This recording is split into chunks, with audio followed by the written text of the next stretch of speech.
آخر میں عیسیٰ علیہ السلام ہے۔ اللہ کے نبی علیہ السلام نے فرمایا کہ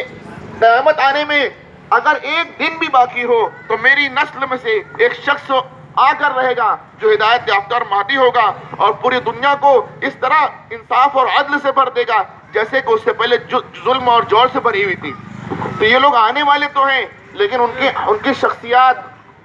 ان کے حالات، ان کے نام، ان کی جائے پیدائش، ان کے خروج کے راستے، ان کے نزول کا وقت، تمام چیزیں اللہ کے نبی علیہ السلام نے ایسے واضح طور سے بتلا دی ہے کہ جس کو جان کر کوئی ایک شخص بھی گمراہ نہیں ہو سکتا۔ لیکن میرے دوستو، آج ہمارے وقت کا یہ المیہ ہے کہ ہم لوگ مسلمان تو ہیں لیکن ان باتوں سے ناواقف ہیں جو باتیں اللہ کے نبی علیہ السلام نے اپنی امت کو یوں اس لیے بتلائی تھی کہ تمام باتیں جاننے کے بعد یہ مسلمان دھوکہ بازوں سے اپنے آپ کو بچا کر رکھیں۔ تو ایسے حالات کے اندر جبکہ اس طرح کے لوگ اپنے نبوت کے دعوے دار پیدا ہو رہے ہیں، مہدویت کے دعوے دار پیدا ہو رہے ہیں، تو ایسے وقت کے اندر ضروری ہے کہ ان تمام روایات کے ہم لوگ سب عالم بن جائیں،